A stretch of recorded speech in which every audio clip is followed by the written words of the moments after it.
Je suis l'avocate de ma maman, déclara la petite fille au tribunal. Et tout le monde se leva, stupéfait. Et si une fillette de 7 ans entrait dans la salle d'audience, non pas pour pleurer, mais pour gagner un procès? Et si l'enfant était la seule à dire la vérité quand les adultes mentaient? Et si, derrière un regard doux, se cachait une intelligence capable de déjouer la machination juridique d'un homme prêt à tout pour de l'argent, jusqu'à vouloir reprendre la garde de la fille qu'il avait lui-même abandonnée? Avant de commencer le récit, écrivez dans les commentaires de quelle partie du monde vous nous regardez aujourd'hui. Excusez-moi, votre honneur, résonna une voix claire, où l'on sentait à la fois de la détermination et de l'émotion. Je représente ma maman. Le silence tomba dans la salle. D'abord un léger rire venant du fond, puis des regards étonnés. Ensuite, le juge leva la tête et resta figé. Devant lui se tenait une fillette d'environ 7 ans.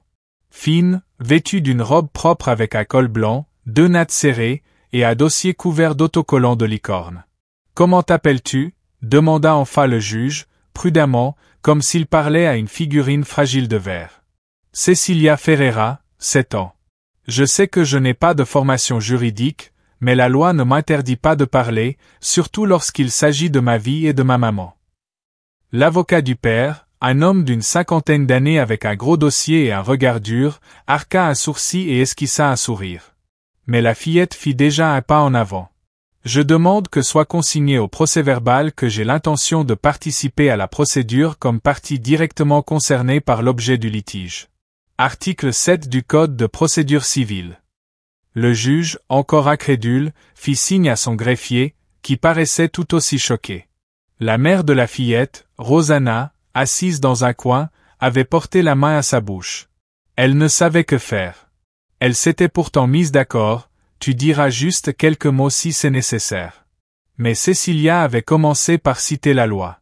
Votre honneur, continua la fillette, je suis ici parce que la personne qui nous a abandonnés veut maintenant me reprendre. Mais pas parce qu'il m'aime, seulement parce que je dois recevoir un héritage. Je peux le prouver. J'ai des documents. Le père, Ricardo Ferreira, était assis de l'autre côté de la salle, grand, vêtu d'un costume cher, avec l'assurance de celui qui se croit vainqueur. Mais une ombre passa sur son visage. Il jeta un coup d'œil à son avocat, qui haussa simplement les épaules. Les mots de la fillette étaient trop juridiquement précis. Votre honneur, intervint l'avocat de Ricardo, nous ne pouvons pas prendre cela au sérieux. Asseyez-vous, coupa le juge.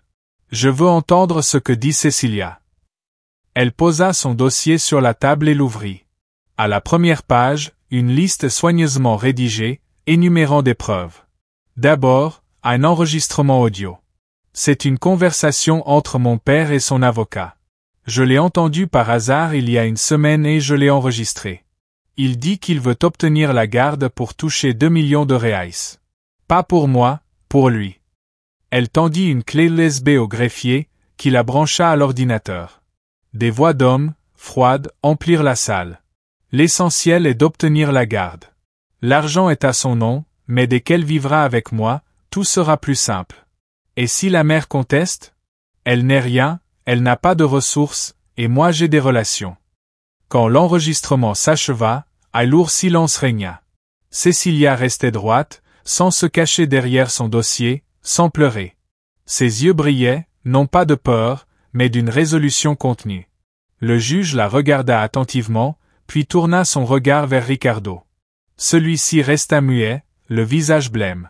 Et ce n'est que le début, dit calmement la fillette.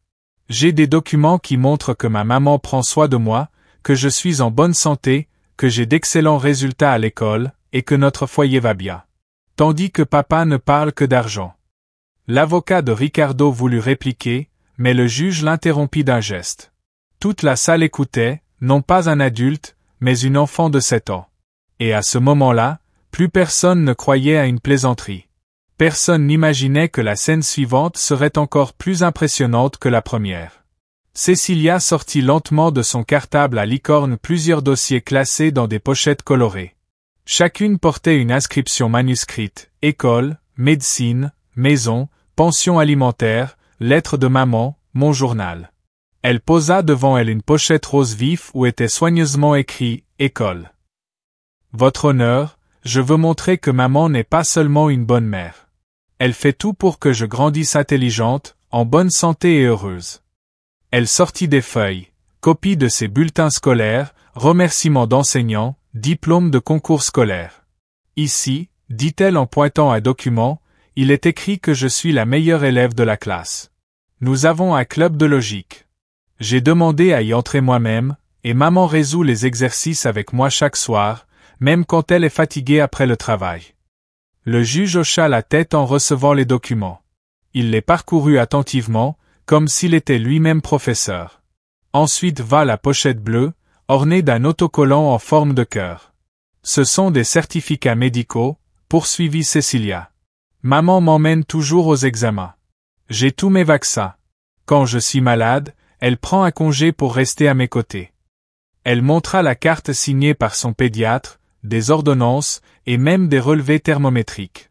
Et voici des photos de notre appartement. La fillette sortit une tablette. C'est notre maison. Elle est petite, mais propre. Maman fait tout elle-même. Nous n'avons pas de nounou.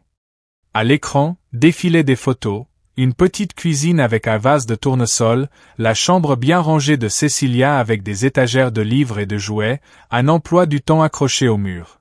Voici mes livres, dit-elle en se tournant vers le juge. Ce ne sont pas seulement des photos, c'est ma vie. Puis elle prit le dossier le plus lourd, celui des pensions alimentaires. Ce dossier était gris, sans autocollant, avec une seule inscription, silence et vide. Mon père ne paie pas de pension depuis presque 3 ans. Nous avons un certificat du tribunal et aussi des captures d'écran. Maman lui écrivait quand il me fallait un uniforme scolaire, des médicaments. Il ne répondait pas ou écrivait, pas le temps, occupé, plus tard. Elle remit les documents au juge, puis sortit un petit carnet. C'est mon journal intime. Je l'écris depuis mes 5 ans. Je ne vais pas tout lire, seulement une page. Cécilia ouvrit une page. On y voyait une grande écriture enfantine. Papa, pourquoi n'es-tu pas venu à mon anniversaire? Je t'ai attendu. J'ai préparé un gâteau avec maman. Nous avions un ballon avec ton nom. Il a éclaté. Je pense que tu ne veux pas de moi, mais j'espérais quand même.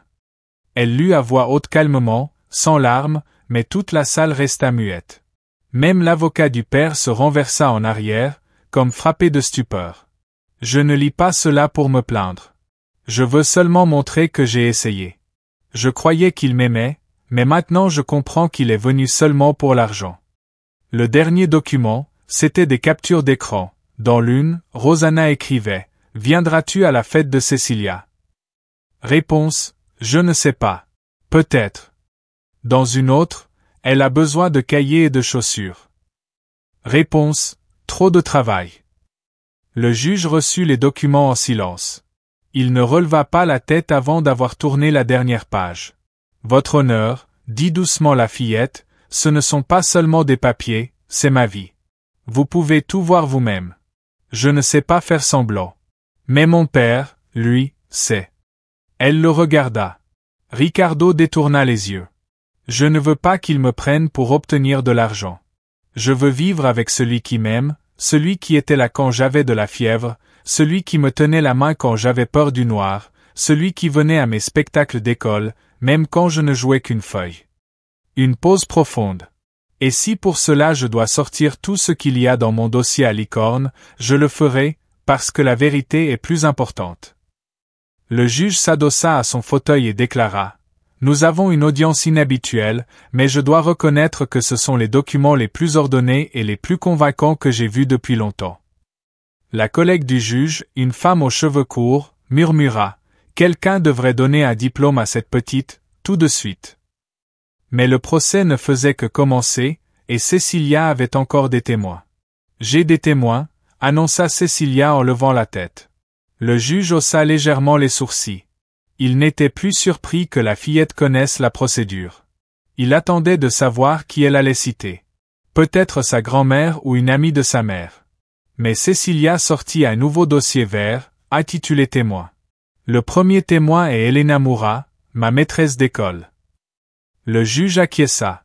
La porte s'ouvrit. Une jeune femme en robe sobre entra dans la salle. Elle se tenait avec assurance, mais son regard était chaleureux. Elle s'approcha de la barre, se présenta et, à la demande du juge, jura de dire la vérité. « Vous connaissez bien Cecilia ?» demanda le juge. « Je suis sa professeure principale depuis 2 ans. Parlez-nous d'elle, s'il vous plaît. » Elena regarda Cecilia et lui adressa un sourire doux. « C'est une enfant exceptionnelle, responsable, gentille, soigneuse. Elle est toujours ponctuelle, fait tous ses devoirs. Et plus encore, elle aide ses camarades lorsqu'ils n'y arrivent pas. Elle a un sens du devoir très mûr. Est-elle déjà venue à l'école sans petit déjeuner, en vêtements sales?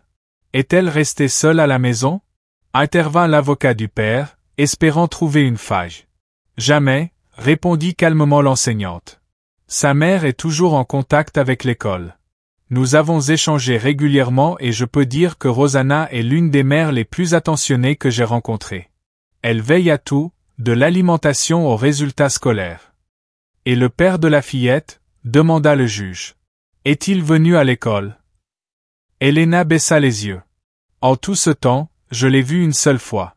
Il est venu pour signer un formulaire. Il n'a posé aucune question sur ses notes ni sur son comportement. Il était pressé, agacé. Ce jour-là, Cecilia a pleuré. Cecilia ne changea pas d'expression. Elle serra seulement un peu les poings. « Merci, » dit le juge. Le témoin suivant. Doña Carmen, notre voisine, annonça Cecilia, en faisant signe à une femme âgée qui se leva avec peine. Carmen était de ces femmes au regard droit, à la voix ferme, aux mains marquées par le travail. Elle se présenta, et le juge l'invita à dire ce qu'elle savait. « J'habite dans l'appartement du dessous. Rosanna et sa fille sont mes voisines depuis 6 ans. J'ai aidé à surveiller Cecilia lorsque Rosanna travaillait de nuit. Elle ne demande jamais grand-chose, mais elle remercie toujours. La fillette est polie, pas capricieuse, et la mère est d'une propreté remarquable. Leur maison est impeccable. Quant au père, il est venu 3 fois, pas plus, et chaque fois pour se disputer. Une fois, il est arrivé tard dans la nuit, frappé à la porte. Je suis sorti et lui ai dit qu'il y avait un enfant à la maison. Il m'a répondu, « Mêle-toi de tes affaires », puis est parti. « Avez-vous des preuves de cela ?» demanda l'avocat du père, d'un ton provocateur. « Oui. La caméra de l'immeuble enregistre tout. J'ai apporté les vidéos. » Carmen sortit une clé USB. « Mon petit-fils m'a aidé à les sauvegarder. On y voit quand il arrive et quand il repart.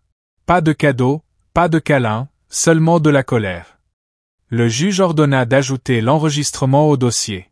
« Y a-t-il encore un témoin ?» demanda-t-il. Cecilia sortit une tablette. À l'écran, un diaporama, anniversaire. Des photos d'année en année. Elle, avec une couronne en carton, une robe de princesse, un gâteau. Et toujours à côté, sa mère, des amis, des voisins, des enseignants mais jamais son père. « Ce sont mes anniversaires, » dit Cecilia. « Chaque année j'espérais qu'il viendrait. Chaque année nous laissions une chaise vide. Et chaque année, il était en vacances, au restaurant ou en boîte. Maman me montrait des photos sur les réseaux sociaux. Je ne comprenais pas pourquoi elle les gardait. Maintenant je comprends. Elle fit défiler des images, plage, cocktail, yacht, avec la légende, le plus bel été de ma vie. On recommence à zéro. Je suis libre. Il était libre, murmura la fillette. Libre de moi. Ricardo bondit. Je vous en prie, ce sont des émotions. Un enfant ne peut pas. Vous-même êtes un enfant, le coupa sèchement le juge. Seulement avec un gros salaire et un petit cœur. La salle resta silencieuse. Carmen s'assit près de Cecilia et lui prit la main. Elle ne trembla pas. Le juge regarda l'heure, puis le dossier avec les autocollants. « Je pense que nous avons tous besoin d'une pause, » dit-il. « Avant cela, Cecilia, veux-tu dire quelque chose ?»« Oui, » répondit-elle. « Seulement une chose, je n'ai pas apporté ces dossiers colorés pour impressionner. Je les ai apportés parce que c'est tout ce que j'ai, la vérité, et maman. » Elle referma la tablette et baissa les mains. Mais la scène suivante allait être la plus difficile pour tous. Le procès reprit 20 minutes plus tard. La salle n'était plus seulement un lieu d'audience. Elle s'était transformée en théâtre, où l'unique protagoniste restait une fillette de 7 ans avec un dossier dans les mains. Le juge reprit place. Ricardo paraissait perdu, sa cravate desserrée, les lèvres crispées. Son avocat restait droit mais semblait de moins en moins sûr de lui. Rosanna ne quittait pas sa fille des yeux. Aucun adulte n'osait rompre le silence. Cecilia se leva. « Votre honneur, je n'ai pas d'instruction juridique, comme je l'ai déjà dit, mais j'ai un cœur, et il sait exactement où est la vérité. » Elle fit un pas en avant, plus près du bureau du juge. « Je ne veux pas raconter que j'ai eu une enfance difficile.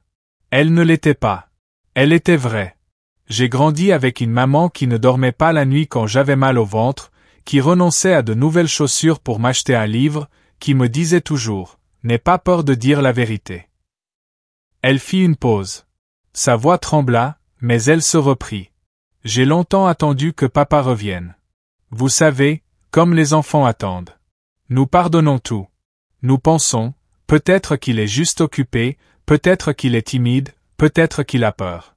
Je le dessinais même dans mes dessins, nous tenant par la main. Mais je le dessinais toujours de mémoire, parce que je ne savais plus à quoi il ressemblait. » Elle sortit un dessin, une silhouette d'homme et une fillette. Inscription en haut, « Papa et moi, peut-être. » Mais ensuite, j'ai entendu qu'il disait au téléphone que j'étais une clé pour l'argent, que la garde n'était qu'une formalité. Alors j'ai compris, il n'était pas venu pour moi. Il était venu pour ce que je représentais, pas pour moi-même. Elle sortit une feuille pliée en deux. Le juge haussa les sourcils.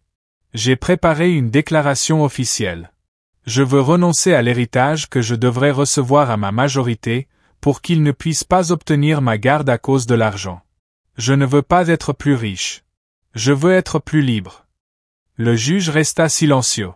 Un murmure parcourut la salle. L'avocat du père bondit. « C'est impossible.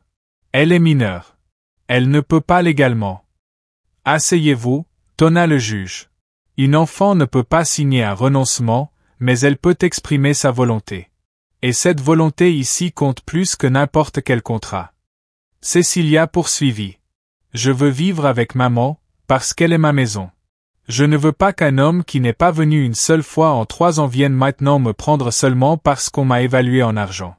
Je ne suis pas une chose, je ne suis pas un héritage, je suis une personne. » Sa voix devint plus forte. « Et vous savez, je n'ai pas peur.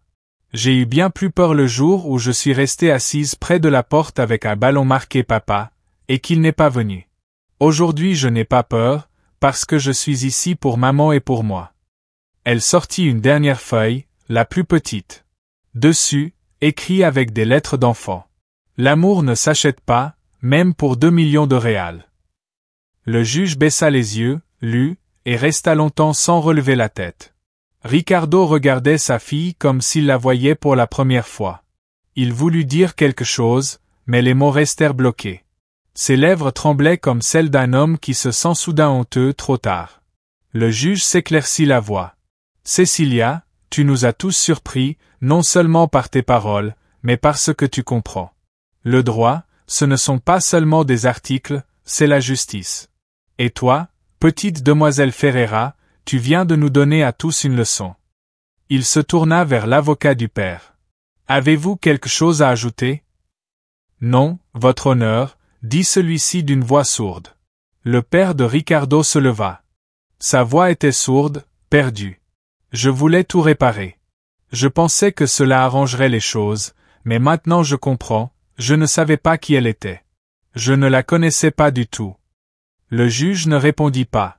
Il tourna simplement le regard vers Cecilia. « Tu voulais que la vérité triomphe. » »« Oui, votre honneur. » »« Elle a triomphé. » Il referma le dossier et frappa de son marteau. « La garde reste à la mère jusqu'à la majorité, et j'espère, pour toujours, dans le cœur. » Cecilia retourna à sa place.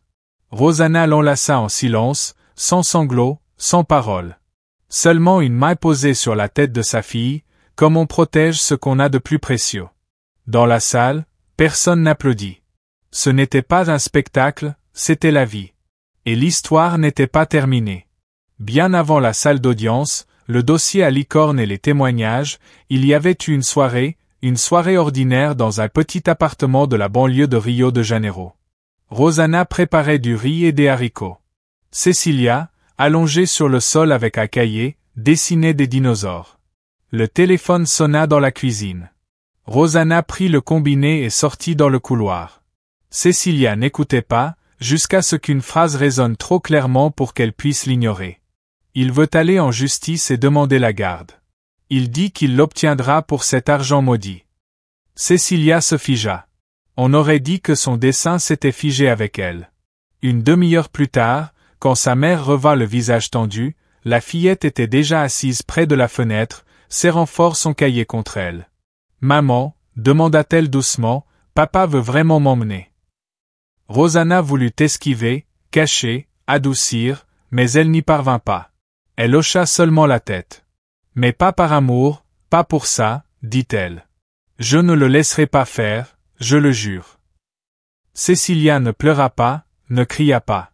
Elle se leva seulement, prit le petit dictaphone qu'on lui avait offert au cours de journalisme, et le posa près du téléphone. Il va rappeler. Très probablement. Et il rappela 2 jours plus tard. Au début, Cecilia ne comprenait pas tout. Puis elle entendit clairement. L'essentiel est d'obtenir la garde, l'argent est à son nom, mais ce n'est pas un problème. Le soir, elle alla voir sa mère. « Maman, je ne veux pas rester assise à attendre que quelqu'un décide de mon destin. Je veux participer. » Rosanna secoua la tête. « Tu es une enfant. »« Mais je suis ton enfant, » répondit Cecilia. « Et je sais apprendre. » Ainsi tout commença. Le lendemain, elle alla voir Elena, son enseignante. « Senora Elena, vous avez vraiment étudié le droit. » Elena fut surprise. Mais quand Cecilia lui raconta tout, l'appel, le dictaphone, les conversations de sa mère, l'enseignante comprit. Ce n'est pas de l'imagination, c'est de la détermination. « Je ne pourrai pas être ton avocate, dit Elena. Mais je pourrai être ton entraîneuse. » Elles commencèrent à travailler dans la cuisine. Rosanna fixa un vieux tableau au mur. Elles divisèrent le dossier en thèmes, loi, preuves, médecine, école, témoins, psychologie. Ça, expliquait Elena, c'est l'article 7, chacun a le droit d'être entendu. Et ça, c'est le code civil sur les droits de l'enfant. Cecilia écrivait, recopiait, apprenait. Parfois, elle pleurait de fatigue. Parfois, elle riait quand sa mère confondait article et alinéa. Mais chaque soir, elle devenait plus forte. Nous ne devons pas seulement avoir raison, disait-elle. Nous devons être préparés. Elle jouait des scènes. La voisine Carmen faisait l'avocate, Elena le juge. Rosanna apprenait à se taire pour ne pas pleurer devant sa fille. C'était un tribunal de fortune, en pantoufles, avec l'odeur du café, mais c'était une véritable préparation. Elena expliquait comment se tenir devant le juge. Tu ne dois pas te fâcher, même si tu es blessé. Le calme est une force. Et s'il commence à mentir, réponds par des faits. Les papiers sont ton bouclier, ta voix est ton épée. Cecilia apprit à regarder dans les yeux, à ne pas interrompre, à faire des pauses. Elle apprit non seulement à parler, mais à convaincre. En 3 semaines, la cuisine devint un quartier général. Sur le mur, une carte des arguments. Sur le réfrigérateur, la liste des pièges possibles. Sur la table, un cahier avec son discours recopié 10 fois. Et si j'ai peur? Imagine que tu défends non seulement ta maman, disait Elena, mais tous les enfants qui n'ont pas la possibilité de parler. Elle allèrent au tribunal comme à un examen. Rosanna dans une robe simple. Cecilia, avec ses nattes et son dossier. Et maintenant, tout était derrière elle. Après l'audience, quand la salle se vida, le juge s'approcha. Cecilia, tu as prouvé que parfois, un enfant a plus de sagesse que 10 adultes. Merci, répondit-elle. Mais je n'y serais pas arrivée seule. Il regarda Rosanna et Elena, debout à ses côtés. C'était une véritable équipe. Oui, dit Cecilia. Et nous avons encore beaucoup de projets. Nous voulons publier une brochure, comment se défendre quand on est enfant. Pour les autres.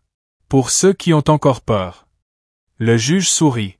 Alors, docteur Cecilia, il est temps de te préparer à la deuxième instance. Celle de la vie. Cecilia hocha la tête. Son dossier était vide. Tous les documents étaient restés au tribunal. Mais dans sa tête et dans son cœur, tout était à sa place. Parce que la justice, ce n'est pas quand le plus fort gagne, mais quand le courageux ne renonce pas.